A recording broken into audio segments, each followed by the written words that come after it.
News वार्ता express में आपका स्वागत है। आइए नजर डालते हैं आज की छोटी बड़ी खबरों पर। झांसी जनपद के नगर गुरसराय में गणतंत्र दिवस का पावन पर्व बड़े ही धूमधाम के साथ मनाया गया। थाना गुरसराय में पुलिस इंस्पेक्टर संतोष कुमार अवस्थी ने ध्वजारोहण किया। इस अवसर पर उपस्थित पुलिस कर्मियों ने झंडे को सलामी दी।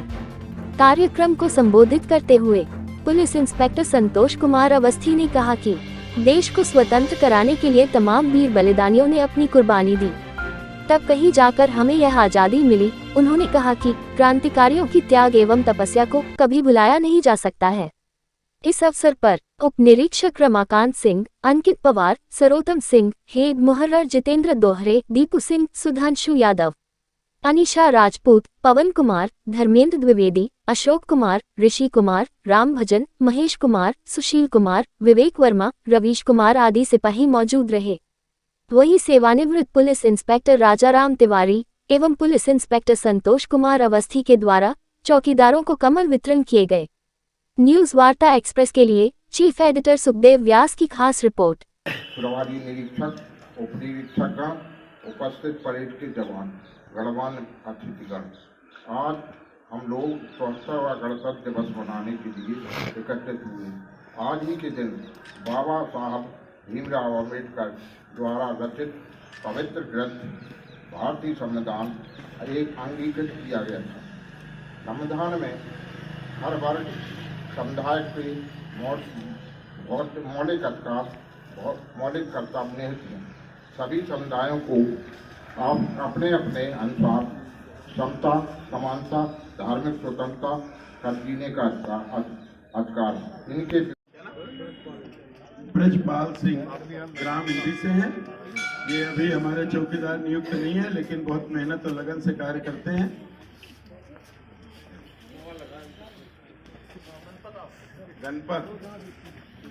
गणपत आ जाओ, चलो कोई नहीं, इधर इधर इधर फोटो फोटो लेकर चलो। अधिनियमित और आत्मर्पित किया गया था। 26 जनवरी की परिकल्पना हमारे शहीदों ने किस रूप में की थी, मैं 1 मिनट में बताना चाहूंगा। 26 जनवरी, तू गांधी की सत्य साधना, भगत सिंह की अमर प्रेरणा, तू बिस्मिल के उर की ज्वाला, आजादी की अमिट भावना, तू स्वदेश के महामंत्र का पहला गायक और प्रजातंत्र का सच्चा नायक। तेरे जीवन का एक एक क्षण और गरल के महासिंधु पर तिरता अंतिम क्षण भी केवल यही सिखाता हमको, लड़ो झूठ से, लड़ो पाप से, लड़ो तिमिर से। इसी युद्ध को लड़ते लड़ते मानव शंकर बन सकता है, मानव शंकर बन सकता है। 26 जनवरी को भारत के संविधान की रचना इस उद्देश्य से की गई कि व्यक्ति स्वयं से स्वयं को अनुशासित कर सके, दूसरों की स्वतंत्रता, उनके अधिकारों को आयाम दे सके। हमारे जीवन का लक्ष्य होना चाहिए कि सर्वप्रथम दूसरों के अधिकारों की रक्षा हो, तभी सही मायने में हम अपने संविधान को पूर्णता प्रदान कर सकेंगे। भारत का संविधान हमें सिखाता है कि पर पीड़ा से हमारा हृदय द्रवित हो, हमारे शरीर के रोम रोम से स्नेह की धारा बहे, हमारे पथ श्रेष्ठ हो, भले ही उस श्रेष्ठता को पाने में कंटक हो, सत्य हो, शक्ति हो, इनका मिलन देखकर अंबर तक इसकी जय जयकार कर सके।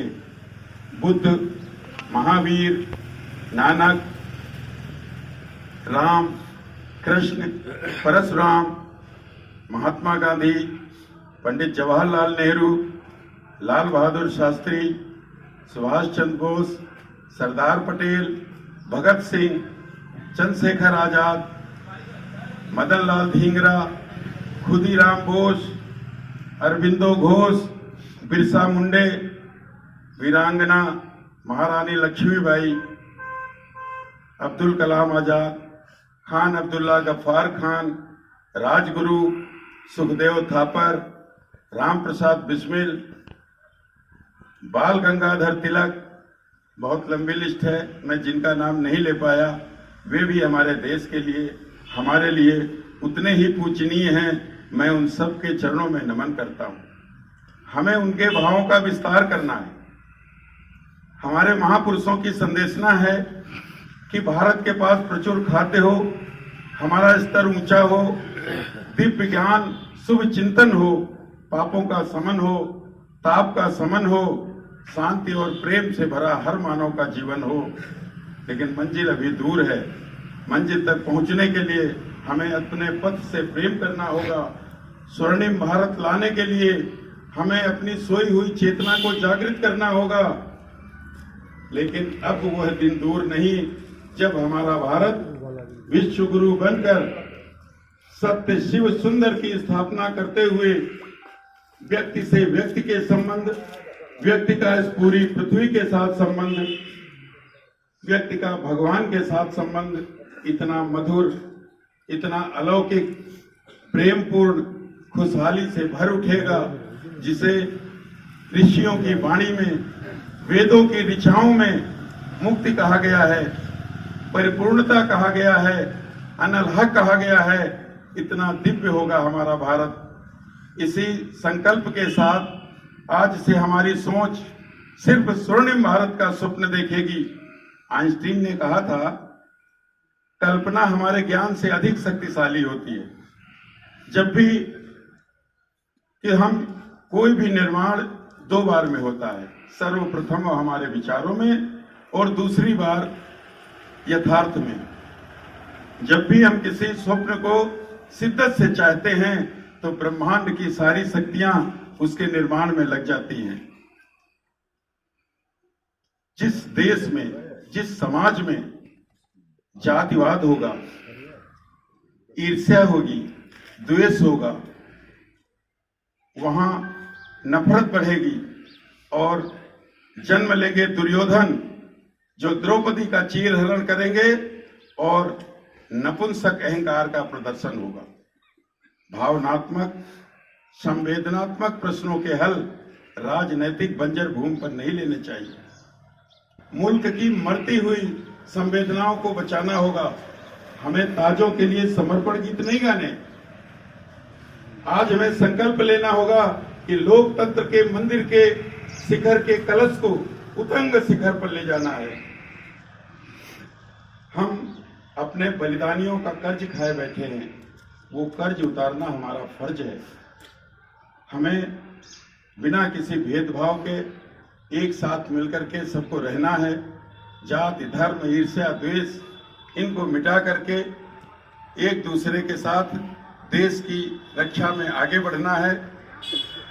इन्हीं शब्दों के साथ मैं अपनी वाणी को विराम देता हूं और गणतंत्र दिवस के इस पावन अवसर पर आप सभी को हृदय की अत्यंतिक गहराइयों से बधाई देता हूं, धन्यवाद देता हूं। जय हिंद, जय भारत।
हेलो, परम आदरणीय प्रभारी निरीक्षक, उप निरीक्षकगण, उपस्थित परेड के जवान, गणमान्य अतिथिगण, आज हम लोग 74वां गणतंत्र दिवस मनाने के लिए एकत्रित हुए। आज ही के दिन बाबा साहब भीमराव अम्बेडकर द्वारा रचित पवित्र ग्रंथ भारतीय संविधान एक अंगीकृत किया गया था। संविधान में हर वर्ग समुदाय के मौलिक कर्तव्य निहित हैं। सभी समुदायों को अपने अपने अनुसार समता, समानता, धार्मिक स्वतंत्रता कर जीने का अधिकार है। इनके अपने शहर की खबर देखने के लिए न्यूज़ वार्ता एक्सप्रेस चैनल को सब्सक्राइब करें।